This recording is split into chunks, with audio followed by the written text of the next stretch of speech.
Obviously, you saw Richardson Hitchens up there. I was loving it. I wanted it to carry on. Baumgardner's in a great fight. The main event's going to be a thriller. Great fights for Ramla Ali, Sky Nicholson. You got Yanquiel Rivera. You got Harley Medeiros.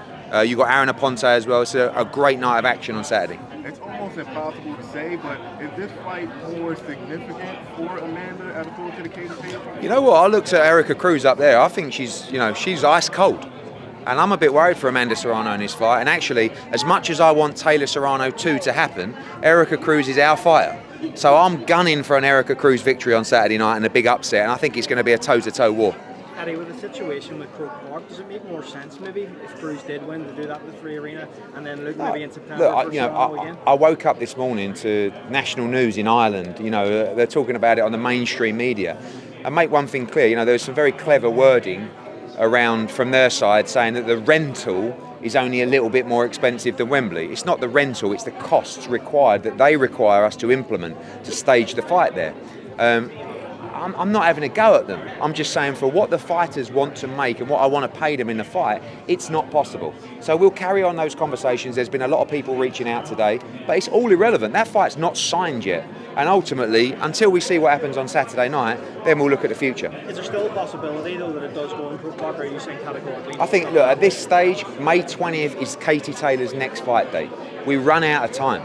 So we've made our moves to go to the 3 Arena, but there has been national uproar, and we'll see what happens over the next few days. Hey, Eddie, let me ask you.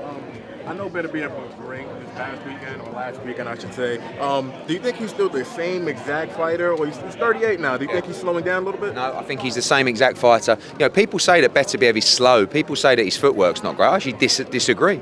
I think he's fast. I think his footwork is unbelievable. I think he's very clever. I think he breaks you down. I just think that Dimitri Bivol beats him. Eddie Francis Ngannou, you spoke yesterday on the MMA Hour. You are now potentially exploring an option, want to speak with his team and maybe bring him on board? No, I was just saying it for the MMA Hour, to be honest with you. I spoke to Francis Ngannou. He's a fine gentleman. Would love to work with him. I told him that you have to navigate this choppy sea of boxing, and we would love to look at an Anthony Joshua fight. He's got the Tyson Fury fight as well. Ultimately, AJ's ambition is to become world heavyweight champion again. That doesn't involve Francis Ngannou, but if there isn't an opportunity to fight for the world heavyweight title, we would be willing to explore that this summer. It's a mega fight. Obviously, it's a fight that would create huge attention worldwide.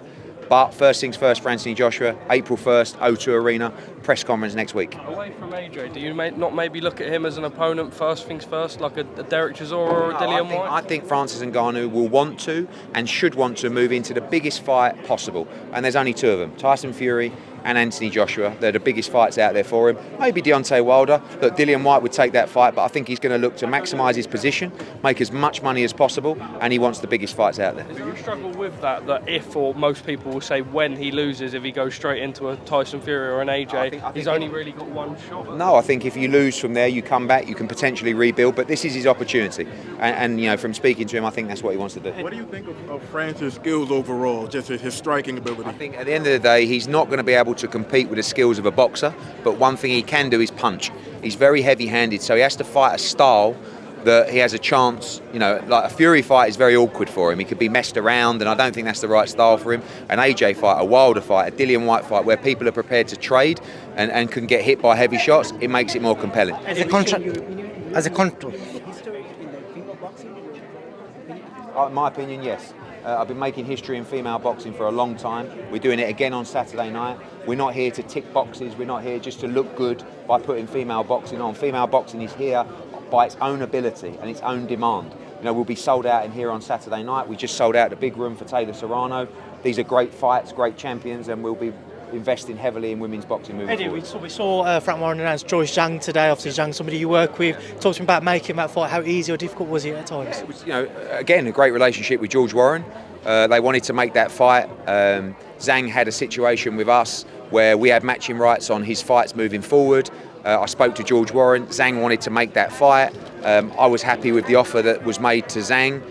Me and George got the final bits over the line. I think it's a really good fight. This seems to be, for Zhang at least, a much more of a win-win scenario for him. If he wins, he beats somebody in Joyce, who everybody sees as a top 5 heavyweight, and cements himself back in there, whereas Joyce, not necessarily the same, but where does Zhang go if he's successful? I mean, he's in a great position. Look, he's at the back end of his career, but he can really punch. I mean, I think everybody, including Zhang, is going to struggle with the work rate of Joyce, and Joyce will overrun Zhang, but he can really punch with the backhand, and Joyce will be open as always to get hit flush on the chin. It's just, people talk about how good Joyce's chin is. He's never really fought a massive puncher other than potentially Daniel Dubois that didn't really hit him on the chin, strangely, in that fight. So I think he's a massive favourite against Zhang, but Zhang can really punch with a backhand, and if he times him onto one, I think he'll be interesting. But obviously Joe is, with his style and against a much older man, is a big favourite in that fight. The man that's fought Beterbiev, what's the latest with Philly? He's been asked to have an interim world title fight against Andy Ruiz.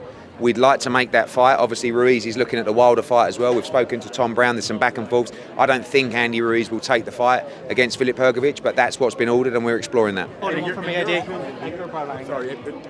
I spoke to him and he did say to me that he's meeting with Al Heyman today.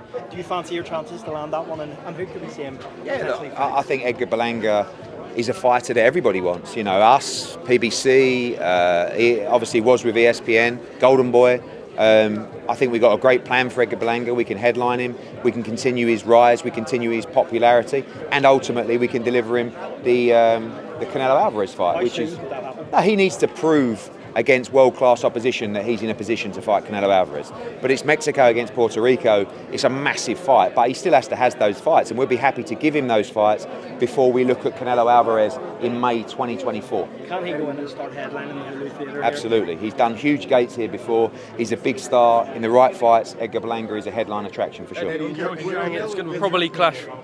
Spence is officially moving up, supposedly moving up to 154 to fight Thurman. Do you think he will end up coming back down to 47, or you think it's just like? No, I think he's been 147 for a long time. I think he's very tight at weight, and when you look at the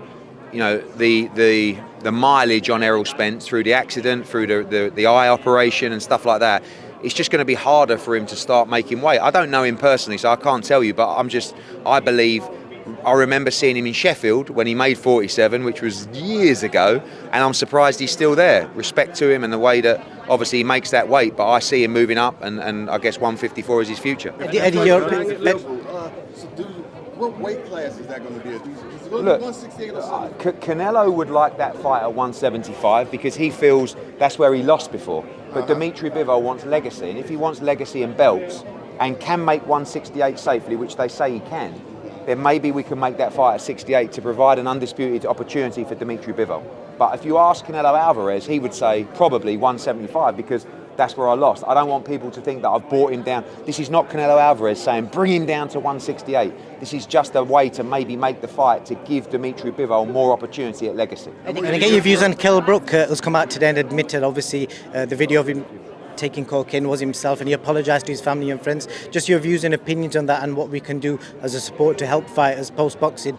Yeah, I don't really talk about fighters' personal life, but Kell Brook is a fighter that walks away from the sport and has a big hole in his life when you leave boxing or you leave something that you love. And boxing has been Kell Brook's life for years and years and years, and you see that when that buzz leaves you, you can put yourself in a difficult place mentally. Kell Brook is someone we have a huge history with.